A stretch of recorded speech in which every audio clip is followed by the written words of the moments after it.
If you're in the card game space like myself, you almost certainly have heard the news. A new TCG has hit the English market. After much anticipation and a few months of early previews through China, Riftbound is finally here. A new card game dropping doesn't happen every day. This isn't like Steam, where there's a new daily friend slot trying to go viral. But what's more interesting, and is the real reason why you might be hearing so much about this game, is that there is a very intentional attempt by the Riftbound team to emulate the popularity and success of Commander. Like Magic, Riftbound is not only positioning itself as a competitive 1v1 game, it's also properly offering a 4-player free-for-all experience. And the reception so far? It's actually been pretty positive. This isn't a video about Riftbound. And to be clear, it's no Commander killer. Both these games can and will coexist. On the contrary, this is a video actually about how if Riftbound succeeds, Commander and the health of Magic in general does too, and how we as Magic players only stand to benefit from this success. Before I begin, as you can probably tell by how I appear in this video, we've really upped our game on this channel. And if you would be keen to see more Commander and general card game videos like this, consider liking and subscribing. It lets me know that this is the kind of content you'd like to keep seeing on this channel. So to cut straight to the point, how can Riftbound's success possibly benefit the Magic community? It's pretty widely known that Magic the Gathering has seen an absolute explosion in popularity recently.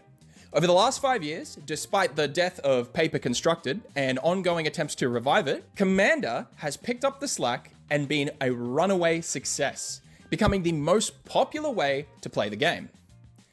There are so many reasons why Commander just works. It can be both the casual social experience that lets you express your own identity through the cards you play, but there also exists a somewhat competitive space if you're still wanting that high-powered environment. If you need a live example of this, look no further than the new bracket system as a living demonstration of how the Commander format can appeal to a wide variety of players. As a result of this success, it's fair to say Magic the Gathering has a stranglehold on the hype currently around 4-player trading card games. Wizards, in an attempt to harness this interest as much as possible, has made the business decision to even offer more Universes Beyond content than ever before to entice adjacent fandoms into trying Magic, which, despite the discontent of some of the existing player base, has been broadly effective, with some recent exceptions. But it's in its recent drive to reach as many groups that some very real and very big problems are emerging.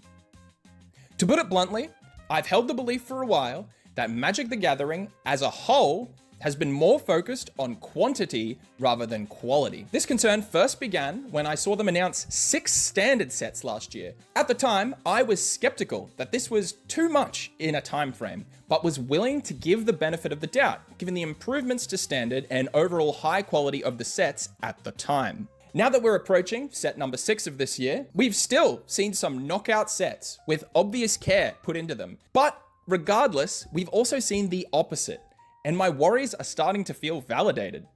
Next year, we're meant to be getting 7 sets, with some having mere weeks between them. By the time you get your packs of Lorwyn, spoilers for Teenage Mutant Ninja Turtles will be dropping, with little to no room to digest even that set.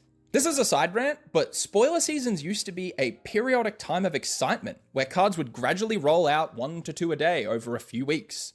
Before you chime in with some Magic Boomer joke, this was only 2 years ago. That's how quickly this has changed. Sometime, at events like MagicCon, when they reveal upcoming sets, we'd get drip-fed 1 or 2 cards for a future set. Now, we get mass spoilers. When you open Reddit and look for new cards that have been revealed, every day feels like this day 0 reveal, where you have to somehow process 20 cards at once. It feels like an attempt to flood the zone with so much to consume that I never stop. Only for me, it's had the opposite effect. There are so many new cards now, I've stopped caring to know them all. This isn't intended as some sort of woe is me moment, but actually really a reflection that if an entrenched player like myself is thinking this, surely I can't be alone. But this isn't my main criticism for the emphasis on quantity.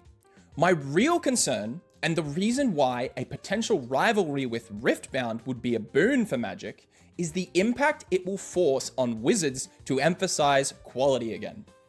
In 2024, we had what many refer to as the Nadu incident. There's plenty of great videos on this card, but the long and short of it is that Nadu was a card changed in a time crunch. As a result, it was undertested and released in a hilariously overpowered and unfun state. It killed Modern for a few months, was vetoed from every commander table until alongside an eventual Modern ban. The Rules Committee, in their final act before being dismantled, even banned it from Commander forever. This card was so loathed by players that despite all the toxic bullshit and complaints, and worse, that came with the bannings of other cards, no one, and I really mean no one, was upset about Nadu being banned. Nadu was ultimately acknowledged by the Wizards design team as a mistake that retroactively should have been properly tested and not just changed for Commander. Many people like myself were happy to move on and would go on to trust that Wizards had learnt a valuable lesson on the perils of rushing through card design and testing. But I wouldn't be here telling you this if it didn't happen again. You probably know what card I'm going to talk about next. This is Vivi Ornithir. For 3 mana and a bit of synergy, you can fundamentally cheat the game's resource system and win the game after a vicious 20-minute round of you effectively playing Solitaire. If this sounds an awful lot like Nadu, Winged Wisdom, it's because it is. Like Nadu before him, Vivi here is the tier 0 deck in Standard and has been for the last 3 months, which has killed any community interest in the format, which may not even recover when he gets banned at this point. You may already be familiar with Vivi also as a commander, where players will similarly ask for the Vivi player to play literally anything else. Contrary to the complaints I'm leveling, I think it's actually important to continue to push boundaries on card design with high-powered cards. It's integral to Magic staying interesting and engaging. One of the lead designers for Magic, Gavin, reiterates this when he reflected on Vivi on his show Good Morning Magic. Big shout out, by the way. But in my mind, one of the important factors of pushing out high power cards is knowing where the boundaries should lie. What is the upper limit for a card like this? In Vivi's case, I don't think it's unfair to say that the design team should have been aware of Vivi's mana-breaking interaction with Agatha's Soul Cauldron. Final Fantasy was a set for Standard, and Cauldron was still in Standard at the time. This isn't the kind of mistake made though, because the design team didn't understand Magic, either of them. Listen to any of them talk, and you'll hear the passion and deep understanding of the game from them. I'd argue problems like Vivi Cauldron and Nadu exist because the time required to properly test them doesn't. 2 years ago, as a game designer for Standard, you had 2 years of cards to consider in testing at the time.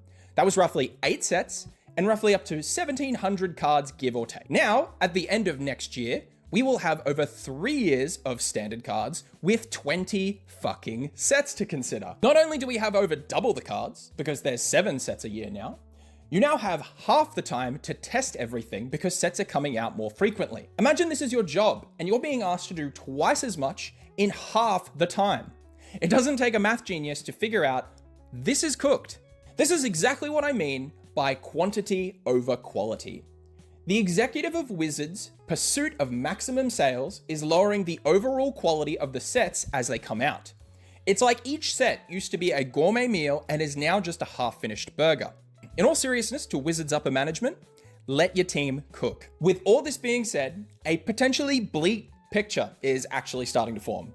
With sets being churned out faster and faster, are we set for another Vivi or Nadu? If the last year is an indicator of this, then yes. It may mean one or more formats next year gets dumpstered again for a while. And hey, Commander-only players, this includes you guys too, because when constructed players have to put up with a card, it still trickles down to you guys. Now let's come full circle though, because despite the gloomy future, there is still hope ahead in Riftbound.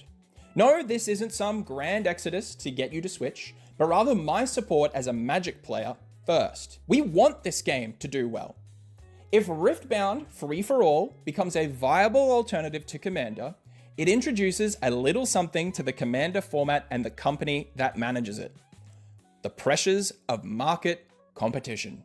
With Riftbound out now, the next time we get a Magic card that was pushed out half-baked that hurts the community, for the first time, People looking for that fun, social, 4-player card game may look elsewhere for a while. And there's nothing that scares an executive more than you spending money on something else. In a world where Riftbound is a serious rival, when a problematic card is printed, Wizards can't just brush it off to Commander players self-policing it.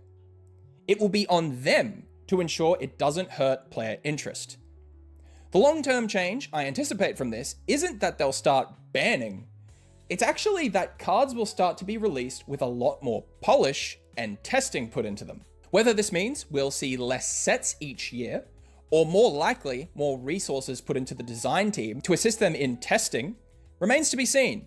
But I predict, in a world where Riftbound is successful, Hasbro will be forced to invest in their game, and in the team behind it, which stands to be a net boon for us, the players. The result of this is better cards with unique designs, more creativity in design rather than just dangling power creepy staples in front of us, and sets made with love and passion, not just iconic characters in funny hats.